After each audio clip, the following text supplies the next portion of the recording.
Representative John Lewis of Georgia's 5th District was born near Troy, Alabama on February 21st, 1940. John Lewis grew up in an era of segregation. Inspired by Martin Luther King Jr., he joined the Civil Rights Movement. Lewis was a member of Student Nonviolent Coordinating Committee and the Freedom Riders. He spoke at the March on Washington and led the demonstration that became known as Bloody Sunday.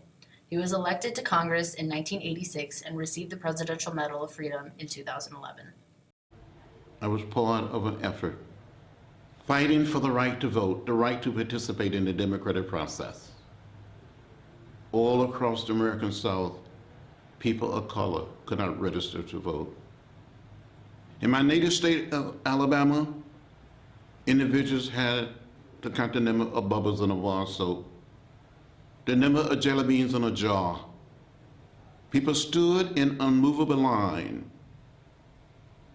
There were African-American lawyers, physicians, high school teachers, college professors were told they could not read or write well enough. We had to change that. People had been beaten, arrested, and jailed. So after one young man was murdered in Alabama during a nonviolent, peaceful protest, we decided to march from Selma to Montgomery, to dramatize to the nation and to the world that people of color wanted to be able to cast a vote and have some say and control over their own destiny. On March 7, 1965, hundreds of people gathered in Selma, Alabama to march to the capital city of Montgomery. African Americans were being denied their constitutional right to vote. On the Edmund Pettus Bridge in Selma, state troopers and county members violently attacked the marchers. 2 days later, Dr. Martin Luther King led approximately 2,500 people back to the Pettus Bridge, where again, the protesters were turned around. The third march started on March 21st, and with the protection of the National Guard, thousands of people joined the march. 4 days and 50 miles later, they made it to the entrance of Alabama State Capitol with a petition for Governor George Wallace. More than 8,000 of us started on a mighty walk from Selma, Alabama. We have walked through desolate valleys and across trying hills. We have walked on meandering highways and rested our bodies on rocky byways. Some of our faces are burned from the outpourings of the sweltering sun. Some have literally slept in the mud. We have been drenched by the rain. Our bodies are tired. Our feet are somewhat sore. Yes, sir. But our souls are rested. They told us we wouldn't get here.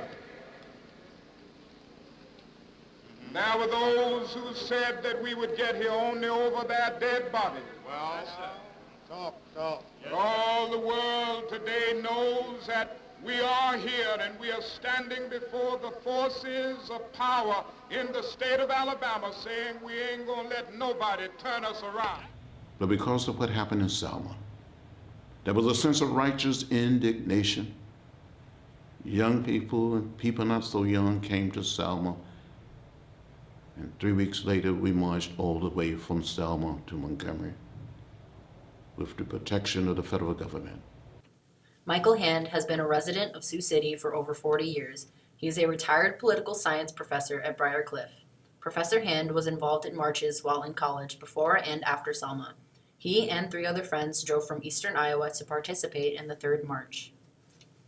I taught political science for almost 40 years at Briar Cliff, and I think I was interested in political science when I started in college, but all of those events really kind of captured my interest and kind of made me focus on that particular discipline and looking at ways in which we could make change through the political system. I went to St. Ambrose University in Davenport, Iowa, And so we did some marching there over open housing issues, redlining with real estate people. And then after Selma, I was at Marquette in Milwaukee and was involved in open housing demonstrations there. And Marquette used to have a tip-off dance, which was like homecoming because they didn't have football.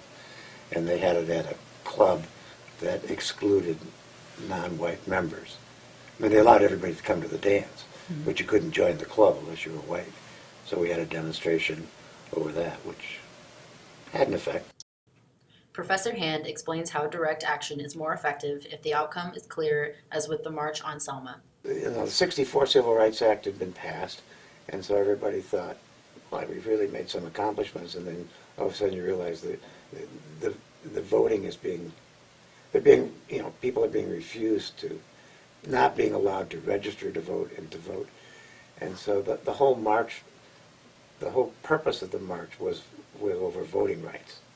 And so it did have an impact because Lyndon Johnson introduced the Voting Rights Act of '65. The civil rights demonstrations, they were always, at least for King, they always had a very specific target.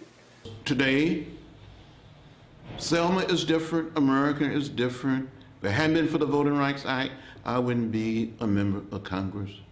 And so many other people wouldn't be elected in many positions all around our country. President Obama wouldn't be in the White House. But there's an attempt to take us back to another point, to another place. We made too much progress, and we're not going back. West High students reached out to Representative John Lewis and asked him specifically about civil disobedience, the importance of voting, and how today's students can stand up, speak out, and make some noise. What type of issue do you think it would take to spark a movement of the size and scale of the March to Selma? I think and believe that students must explore all possibilities. When we see people being beaten down, being denied basic constitutional rights, when students and young people have to pay unbelievable fees to attend a college or university, to get an education, they should speak up. They should speak out and organize and mobilize. When we see something that is not right, not fair, not just get in the way and make a little noise. I think in America today, too many of us are too quiet. Just get out there. On October 27, 2015, Siouxlanders exercised their right to stand up, and speak out in protest of presidential hopeful Donald Trump.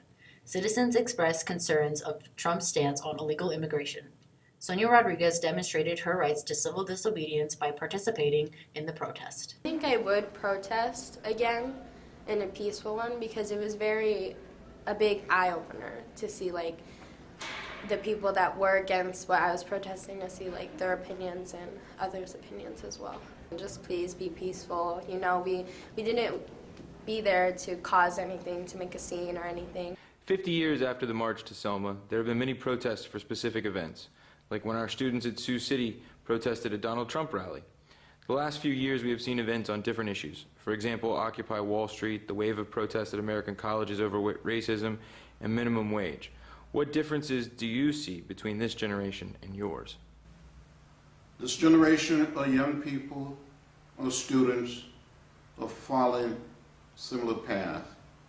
We believe when we saw something that was not right, not fair, not just, that we had a moral obligation to stand up, speak and speak out, and find a way to get in the way. When I was growing up in rural Alabama and saw those signs that said white men, white women, colored women, but we couldn't sit down on a lunch counter stool and get something to eat because of color. Black and white college students and high school students came together and organized a movement that changed America forever. We all must continue to use our First Amendment right as Dr. King said, the right to protest for what is right. We must never, ever give up that right. Congressman, denial of the right to vote activated a national outcry in 1964. Yet today we have many that do not exercise this right, which many others paid for. How do you and we encourage the youth of today to vote? I've said on many occasions that the right to vote is precious. It is almost sacred. We have a moral obligation, a mission, and a mandate to get out, register, and vote. People gave their very lives for the right to vote.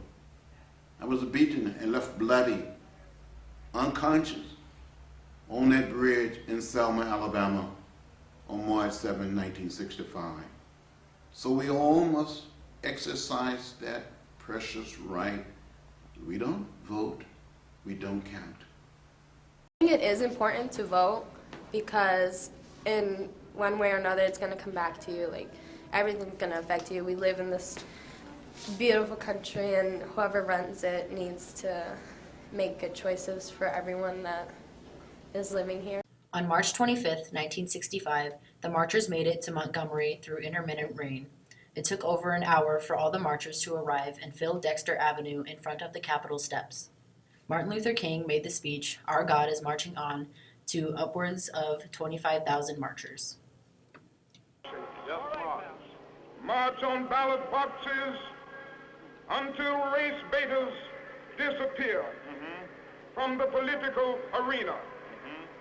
Let us march on ballot boxes until the Sadian misdeeds of bloodthirsty mobs will be transformed into the calculated good deeds of orderly citizens.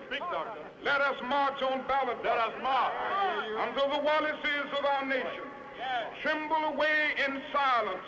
Let us march on ballot boxes until we send to our city council, state legislatures, and the United States Congress men who will not fear to do justly, love mercy, and walk humbly with our God. Let us march on ballot boxes until brotherhood becomes more than a meaningless word in an opening prayer, but the order of the day on every legislative agenda. Let